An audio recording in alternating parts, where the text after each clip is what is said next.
Looking back now, I should have seen it coming.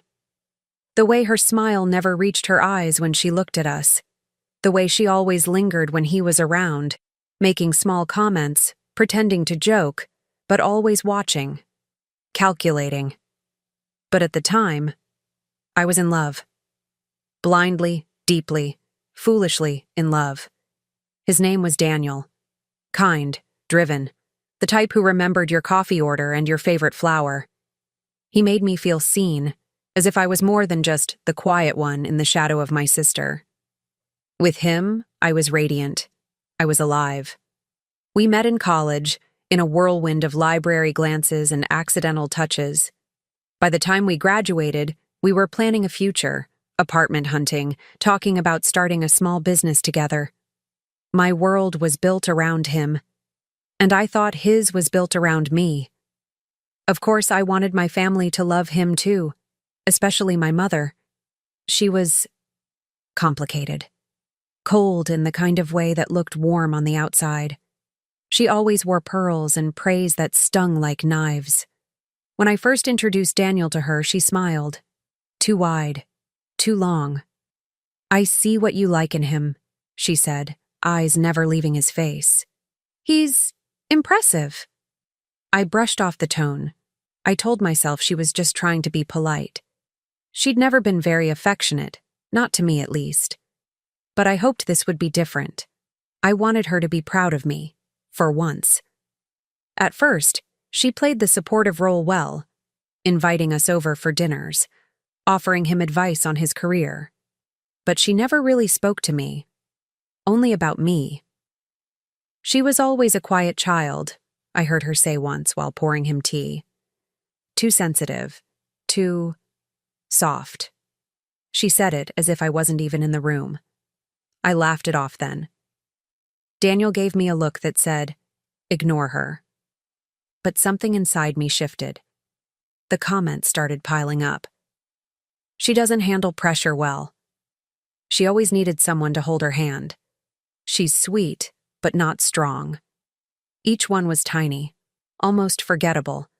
But over time, they stacked like bricks around my worth. And Daniel, my Daniel, began to change. At first, it was subtle. He stopped asking my opinion on things, started going to my mother for advice more than me. He and my sister Claire began talking more too. They'd never been close before. She had her world, I had mine. But suddenly, she was always there, laughing at his jokes, teasing him about things only I had once known. One night, I came home from work and found the three of them, my mother, Daniel, and Claire, sitting at the kitchen table, wine glasses in hand, laughing like old friends. I stood in the doorway, invisible.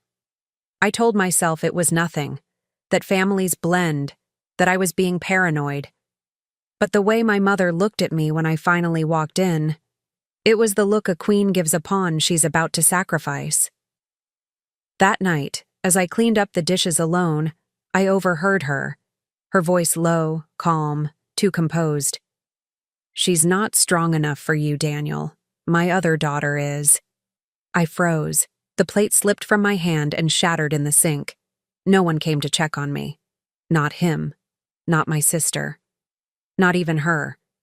I stood there, hands trembling under the cold tap water, shards of ceramic at my feet. And in that moment, the golden illusion I had clung to for so long finally cracked. My world shattered in one single moment. But it didn't start that way. It started with silence. Daniel began pulling away slowly, like someone dimming the lights in a room you didn't realize was getting darker. He stopped holding my hand in public. He stopped calling just to say he missed me. He stopped looking at me the way he used to, as if I was everything. I asked him if something was wrong. He smiled. That tired, hollow smile. "You're overthinking again," he said. "You always do this." That was the beginning of the gaslighting. Any time I expressed concern, he made me feel like I was crazy, too emotional, too needy. He said I needed to work on myself, that he needed space to think. I wanted to believe him. So I did. But deep down, I felt it. The shift. The emptiness. What I didn't understand then was that someone else had already taken my place. Claire, my sister, had inserted herself into our relationship like smoke through a crack in the wall. At first, it seemed innocent. She'd always been the outgoing one, the dazzling one, the kind of girl who walked into a room and stole its attention without even trying. People adored her, especially men. But now she was everywhere. She knew when he was off work. She knew what he liked to eat. She texted him memes, inside jokes, even gave him advice about me. I'd catch them laughing in the kitchen over some private joke. When I walked in, the laughter would die, replaced by awkward glances. Then Daniel would say, "Lighten up, it's just Claire." It was never just Claire. One evening I came home to find her wearing my hoodie, the one Daniel got me on our anniversary. She smiled and said, "Oh, he said I looked cute in it. Hope you don't mind." I stared at her and said nothing, but something inside me began to rot. Still, I clung to hope, to the version of us that used to be, to the future we'd dreamed about. Then came the day everything ended. Daniel told me he had something planned, a surprise. He asked me to meet him at the lake house, the one we'd talked about buying one day. My heart fluttered. I thought, maybe he's finally ready. Maybe this is the proposal. I even called Claire that morning. She didn't answer. I drove 2 hours in nervous silence, rehearsing my reaction in the mirror. How I'd cry. How I'd say yes.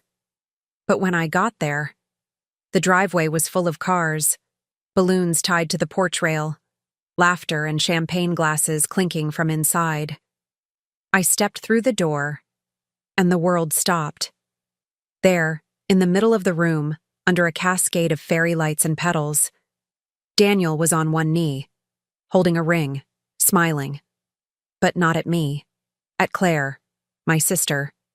She gasped, said yes, and threw her arms around him. Everyone clapped. My mother wiped away a tear. No one saw me. I stood there, frozen, like I didn't exist, my heart pounding so loudly I couldn't hear anything else. Claire turned her head, finally noticed me. Her face barely flickered. Daniel didn't even blink. My feet moved before my brain did. Out the door, down the steps, into my car. I don't remember the drive home. Only the pain. Only the screams I never let out. The days after the proposal felt like I had died, but no one held a funeral. I didn't eat, didn't speak, didn't cry.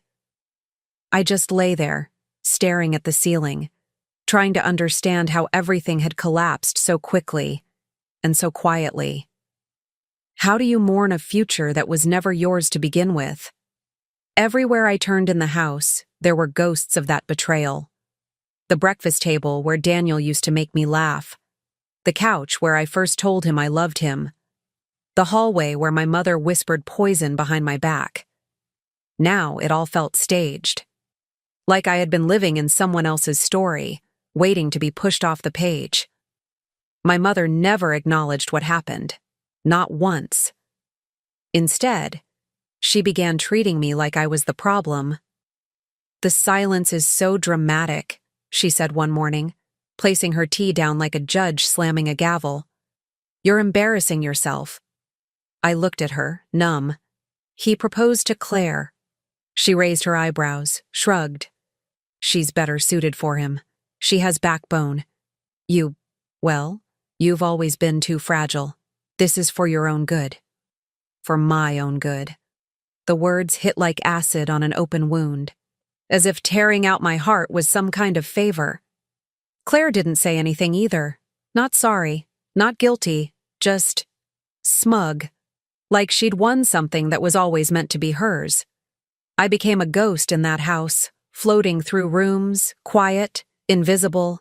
Days turned into weeks. I stopped answering friends, stopped going outside. I didn't trust people anymore, not after being betrayed by the two people who were supposed to protect me. One night, I found an old box under my bed, letters Daniel had written me, photos, little trinkets from our trips. I stared at it all for hours, and then, without a word, I set the whole box on fire in the backyard. I watched it burn until everything turned to ash. That was the first time I felt something. Anger, rage, but beneath it, freedom. It was then I realized, if I stayed, I'd never heal. I'd spend the rest of my life walking on eggshells in a house built on betrayal. So I made a decision. Quiet, simple, final. I packed one suitcase, some clothes, a notebook, a single photo of me smiling before the storm. I didn't leave a note. I didn't say goodbye. I just left. It was still dark when I stepped outside. The street was quiet, the air heavy, but for the first time in weeks, I felt light. I walked to the bus station and bought a one-way ticket to anywhere that wasn't here. Somewhere I could start over. Somewhere they couldn't find me and wouldn't care to look. As the bus pulled away from the city, I stared out the window, wondering if anyone would notice I was gone, if anyone would call, ask, beg me to come home. But they didn't. Not that night. Not the next day. Not ever. And that's when I knew. I had truly been alone long before I ever left. But that was okay. Because something inside me had started to wake up. Something they thought they'd destroyed. Hope. Willpower. A spark. No one even asked where I went. But they would. One day they'd see me again. Not the broken girl they left behind. But someone stronger. Smarter. Unrecognizable. And when that day came, they wouldn't be able to look away. I promised myself no one would ever break me again. Not in the way they did. Not ever. When I stepped off that bus 2 years ago, I had nothing but a suitcase, a hollow chest, and the bitter taste of betrayal in my mouth. I didn't know where I was going. I just knew I had to go. The city I landed in wasn't anything special. It was loud, gray, indifferent. But for me, it was a blank slate. A place where no one knew my name. No one whispered behind my back. No one saw me as the fragile one. At first, I struggled. I lived in a shared apartment with 3 strangers and a leaky ceiling. I worked late shifts at a diner, scraping together tips while pretending I was okay. I wasn't. But I was free. And that counted for something. Every night I'd fall into bed exhausted, but alive. And every morning I got up with one thought. This pain will not define me. Over time, the ache dulled. Not gone, just tucked into the corners of my heart, like scar tissue. I began to rebuild, piece by piece, day by day. It started when a customer at the diner noticed my notebook. I used to scribble in it between shifts. Ideas, plans, questions about the kind of life I wanted. She was older, elegant, the kind of woman who owned the room with a glance. Her name was Vivienne. "You write like someone who's been burned," she said one evening, sipping her black coffee. I smiled weakly. You could say that. She asked me questions no one had ever asked before. What do you want to build? What makes you feel alive? What are you willing to walk through fire for? I didn't know then, but that woman would change everything. She offered me a job, an internship really, at her consulting firm. I didn't know a thing about branding or marketing or strategy, but she said she saw something in me, not just potential, hunger. You've been broken, she said. Good. That means you're dangerous now. It was the first time I felt like my pain had value. Working for Vivienne was like being thrown into a storm, fast-paced, demanding, relentless. But I thrived. I learned how to speak with power, how to walk into rooms with my head high, how to take control of a narrative, mine and others. I started wearing confidence like armor, tailored blazers instead of baggy sweaters, clear eyes instead of tear-stained cheeks. No one knew where I came from. No one knew what I'd survived, but they saw what I was becoming. And I made sure of one thing: no one would ever see me weak again. I worked harder than anyone, took every late shift, every client no one else wanted. I studied people, power, leverage. I started saving, planning, building, and through it all, I kept writing. Pages and pages of thoughts, dreams, wounds, not to remember the past, but to control how it shaped me. 2 years passed like a blur, and the girl they left behind?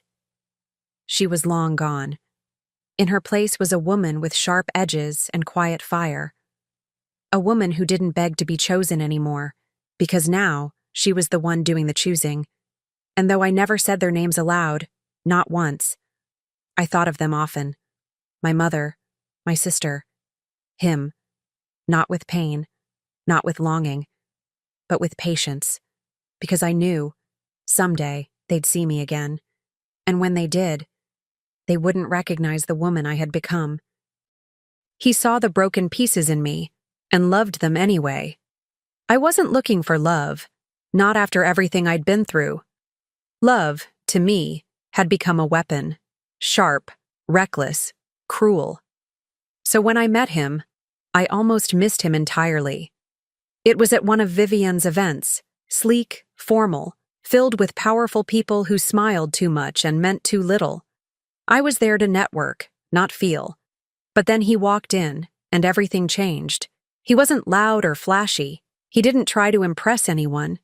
He carried himself with quiet certainty, like someone who didn't need to prove anything because he already knew who he was. His name was Elias. We were introduced in passing, a simple handshake, but there was something in his eyes, steady, thoughtful, that made me pause. Most men looked through me. He looked into me. We talked, for hours. Not about surface things, weather, business, titles, but about art, grief, ambition. He listened like it mattered, like I mattered. He never asked about my past, and I never offered it.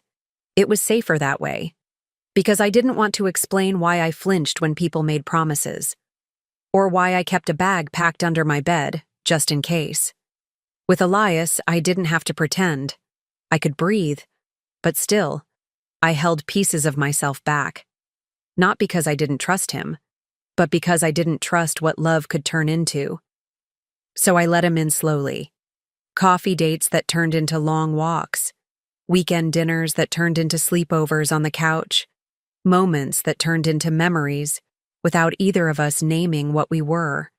And maybe that was the most beautiful part, that he never rushed me. He was successful, but never arrogant, commanding, but never controlling. There was something about him that made people listen when he spoke, and something else that made them nervous when he didn't.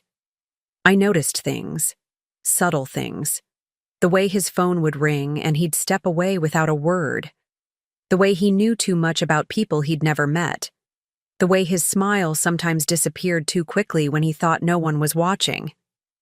He was hiding something, just like I was. But neither of us asked. We respected the silence between us, because we both knew what it meant to guard your truth like treasure. One night, I woke from a nightmare, sweating, heart pounding, flashes of the proposal, the betrayal, my mother's voice. I thought I was alone, but Elias was already awake. He didn't ask what happened. He just pulled me close and whispered, "Whatever it is, it doesn't own you anymore." I broke, right there in his arms. For the first time in years, I let myself cry, and he didn't try to fix me. He just stayed, held me like I wasn't broken glass. That night, something shifted. I realized I was healing, not because of him, but beside him. Still, I didn't tell him the full story, not yet. Some wounds you reveal slowly, like secrets to be earned, not handed out. But something deep in me knew this was different. He didn't just love the polished parts of me. He loved the pieces I tried to bury, the fear, the fire, the quiet rage I carried. And for the first time in my life, I wasn't afraid of being loved, not because I thought it would last, but because I knew that even if it didn't, I wouldn't lose myself again. They say revenge is best served cold. I preferred mine elegantly plated, with champagne. It had been nearly 3 years since I vanished from the world they knew.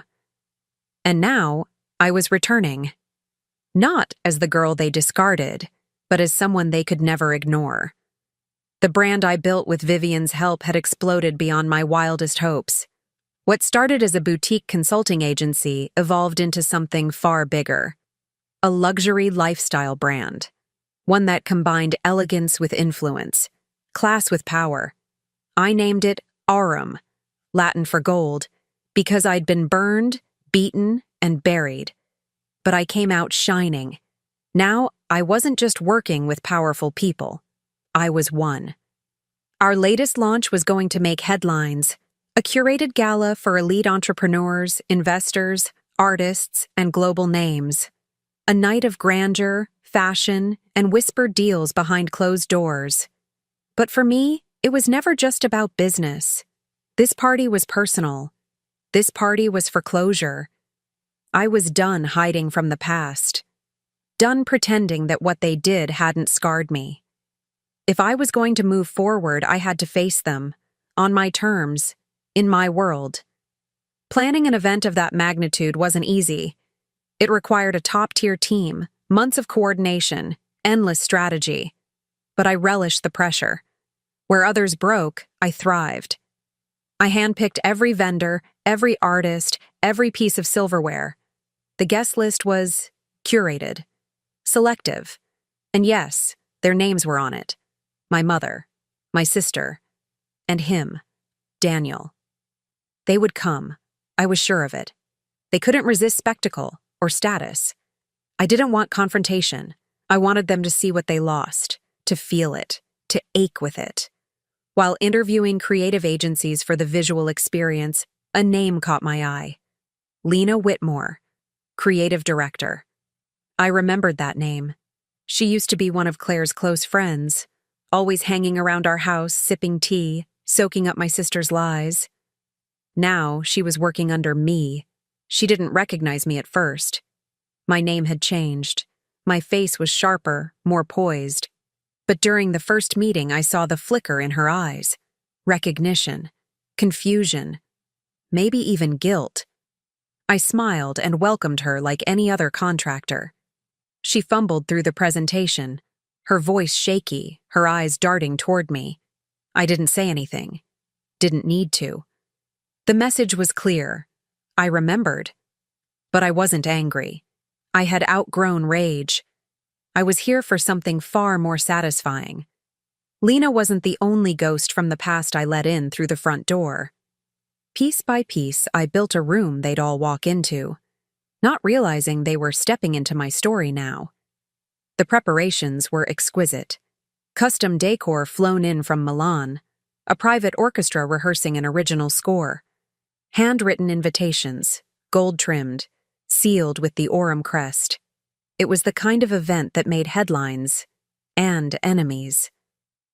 Elias watched me work through long nights and endless calls. He never questioned the intensity. He understood that building something powerful takes obsession.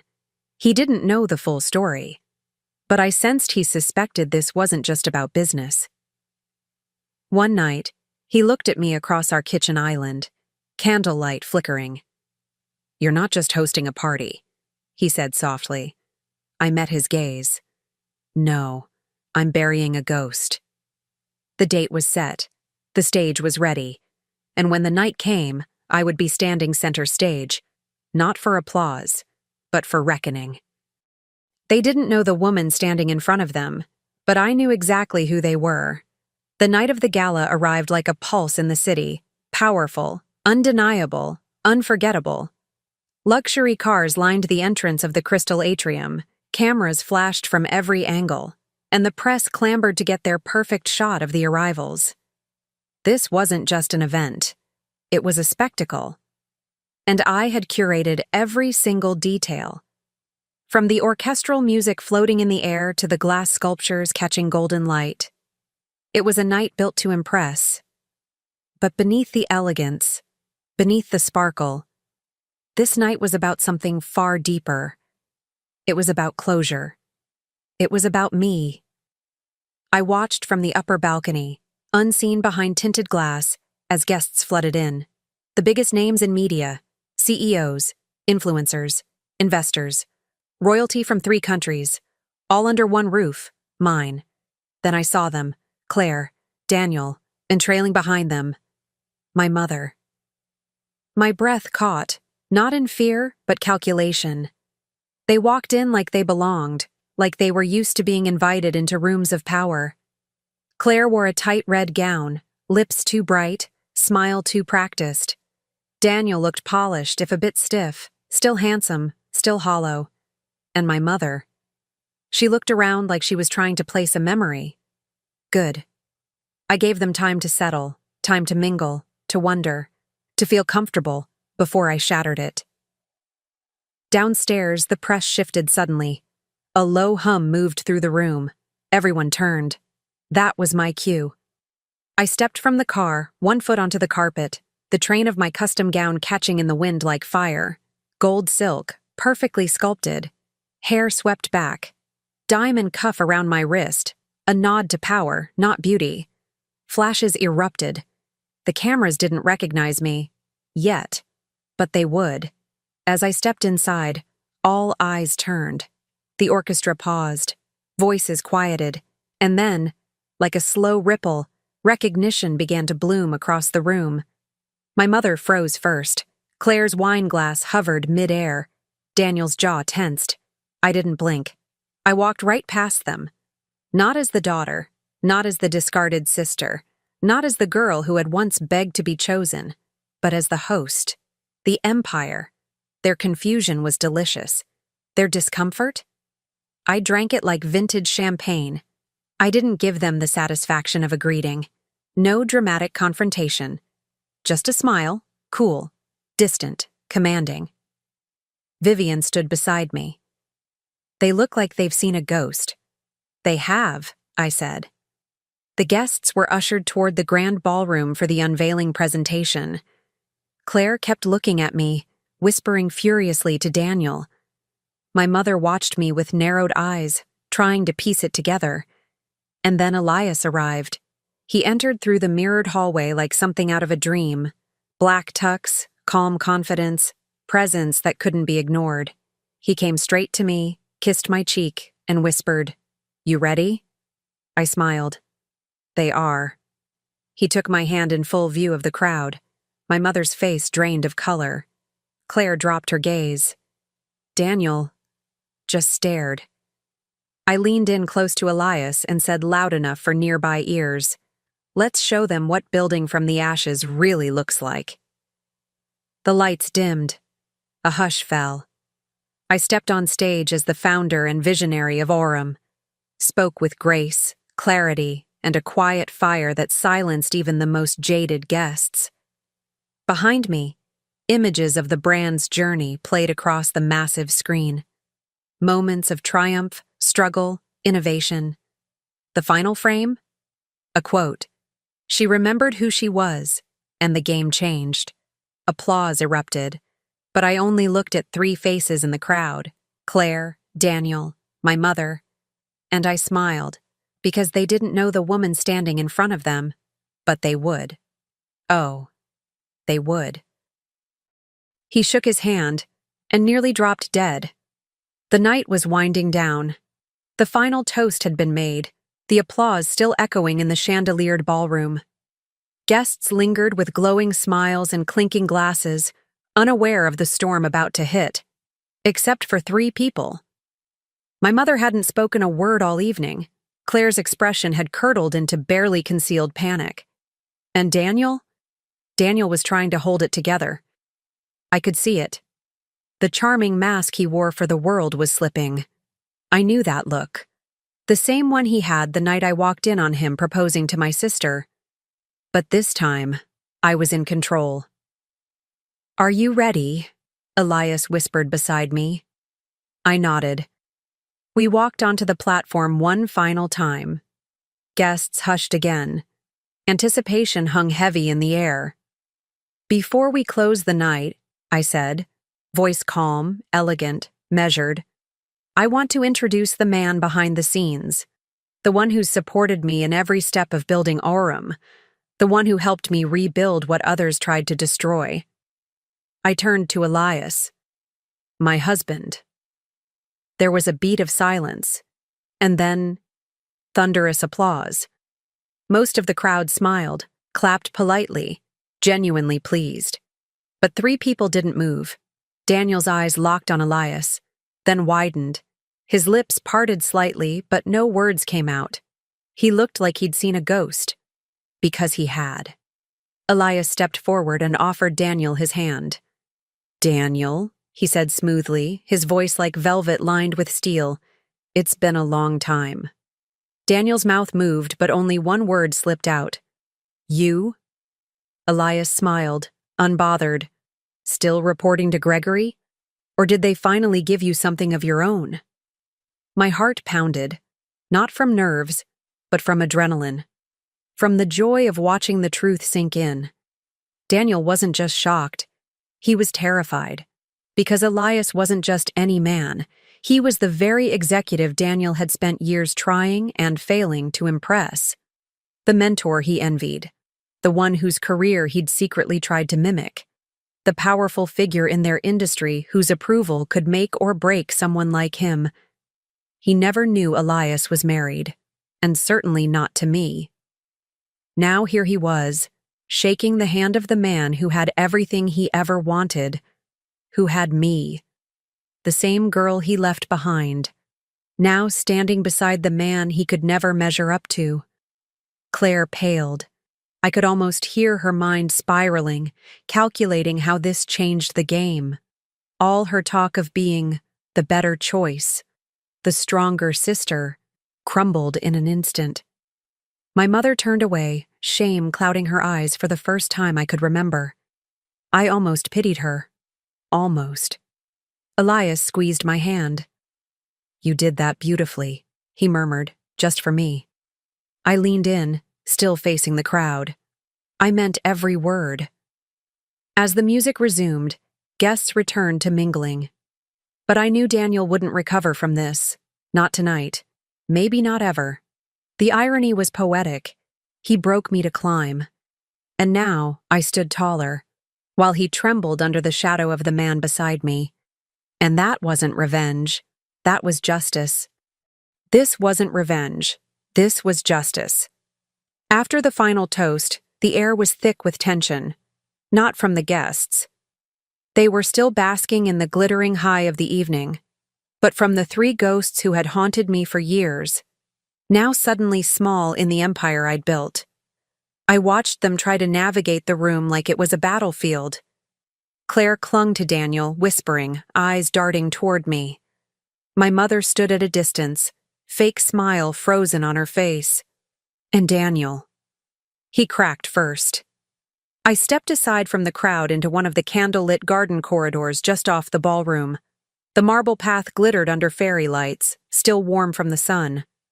That's when I heard his voice. Wait, please, can we talk? I turned slowly. Daniel stood there, hands half raised, as if approaching a wounded animal. But I wasn't wounded anymore. I was fire and silk. Talk? I said, lifting one brow. He stepped closer.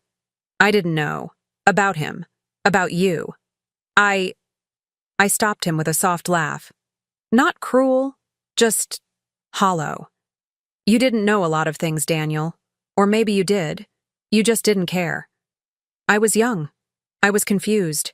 Your mother said you weren't ready, that Claire was stronger? I finished, folding my arms. Better suited for your career? Easier to manipulate?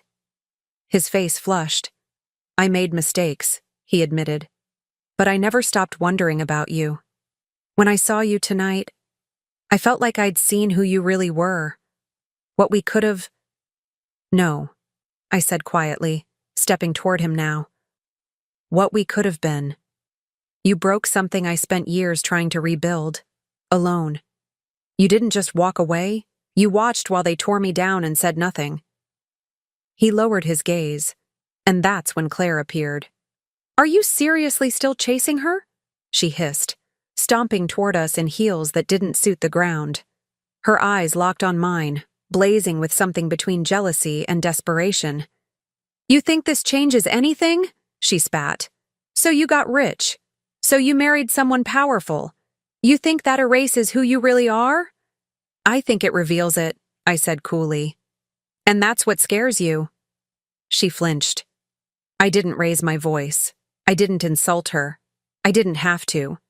Power doesn't scream. It whispers.